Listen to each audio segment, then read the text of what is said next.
ఈరోజు రెసిపీ వీడియోలో అప్పటికప్పుడు ఇన్స్టెంట్గా చేసుకునే బ్రేక్ఫాస్ట్ అయితే చూపిస్తానండి. ఒక 10 నిమిషాల్లో మనం అప్పటికప్పుడు అయితే బ్రేక్ఫాస్ట్ అయితే ప్రిపేర్ చేసుకోవచ్చు. Welcome back to our channel mom's kitchen recipes. ముందుగా ఒక మిక్సీ జార్ అయితే తీసుకొని అందులో 1 కప్పు వరకు బొంబాయి రవ్వను అయితే యాడ్ చేసేసుకోవాలండి.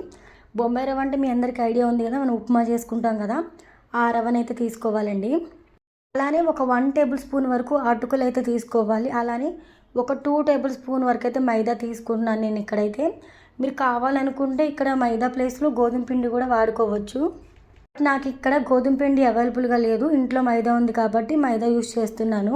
కానీ 1 టేబుల్ స్పూన్ అయితే పంచదార అయితే వేసుకొని మెత్తటి పౌడర్లా అయితే ప్రిపేర్ చేసుకొని తీసుకోవాలండి.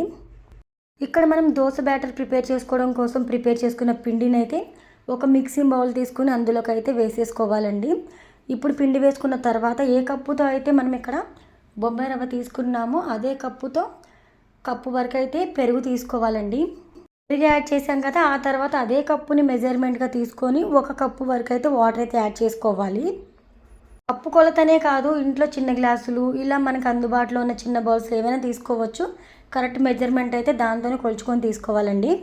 వాటర్ అయితే పోసుకొని కలుపుకున్నాం కదా, పిండి ఈ విధంగా అయితే కన్సిస్టెన్సీ ఉండేలాగా కలుపుకోవాలన్నమాట. మీకు ఇంకొంచెం వాటర్ పడతాయేమో అనిపిస్తే వాటర్ యాడ్ చేసుకొని చూసుకొని, వాటర్ కూడా యాడ్ చేసుకున్న తర్వాత ఉండలేమీ లేకుండా చూసుకుంటూ కలుపుకోవాలండి. స్పూన్తో కానీ లేదంటే విస్కర్ ఉంటే విస్కర్తో కలుపుకోండి. ఇంకా అయితే చాలా స్మూత్గా అయితే ప్రిపేర్ అవుతుంది బ్యాటర్ అయితే ఇక్కడ. ఇప్పుడు మనం ఇలా ప్రిపేర్ చేసిన బ్యాటర్ని మూత పెట్టేసి ఒక 10-15 నిమిషాల వరకు నాననివ్వాలండి.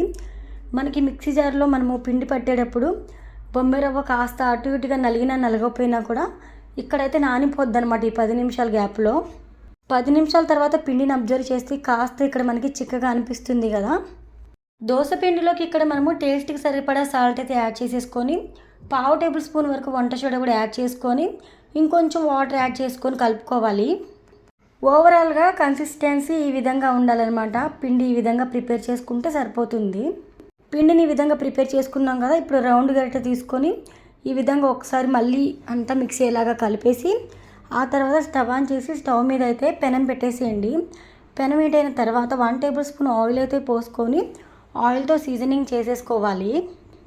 ఆయిల్ వేసుకున్న తర్వాత ఆనియన్ అయితే రుద్దాలి. నేను ఇక్కడ ఐరన్ ప్యాన్ తీసుకుంటున్నాను కాబట్టి ఆయిల్ వేసి ఇక్కడ ఆనియన్తో రుద్దుతున్నాను అనమాట. మంటని ఇప్పుడు లో ఫ్లేమ్లో అడ్జస్ట్ చేసుకొని ఒక గరిటె పిండిని తీసుకొని స్లోగా ఇక్కడ మనము రౌండ్గా అయితే దోశను అయితే వేసుకోవాలండి.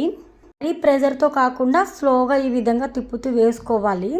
ఇలా వేసుకున్న తర్వాత మంటని హై ఫ్లేమ్లో అడ్జస్ట్ చేసేసుకోండి. ఇక్కడ మంటని హై ఫ్లేమ్లో అడ్జస్ట్ చేసుకున్న తర్వాత మనకి ఇక్కడ దోశ అనేది కొంచెం కూడా తడి అనేది లేకుండా చక్కగా కాలిన తర్వాత ఒక 1 టేబుల్ స్పూన్ వరకు అయితే ఆయిల్ అయితే వేసుకొని కాల్చుకోవాలండి. ఇక్కడ చూస్తున్నారు కదా, ఈ విధంగా అయితే దోశ అయితే ప్రిపేర్ అయిపోతుంది. చాలా క్రిస్పీగా టేస్టీగా చాలా బాగుంది దోశ అయితే. మనము దోశని రెండో వైపు కూడా తిప్పి కాల్చాల్సిన అవసరం కూడా ఉండదు. కాకపోతే రెండో వైపు కూడా కాల్చి చూపిస్తున్నాను నేను ఇక్కడ చూడండి. పిండిని కరెక్ట్గా ప్రిపేర్ చేసుకుంటే ఫస్ట్ దోశ కూడా పర్ఫెక్ట్గా వస్తుందని చెప్పడం కోసమే నేను ఇక్కడ ఫస్ట్ దోశని థంబ్నెయిల్గా పెట్టేస్తున్నానండి. కొంతమంది ఫస్ట్ దోశ పర్ఫెక్ట్గా రాదనుకుంటారు కదా, మీరు కూడా ట్రై చేసి వీడియోకి అయితే లైక్ ఇచ్చేసేయండి మరి.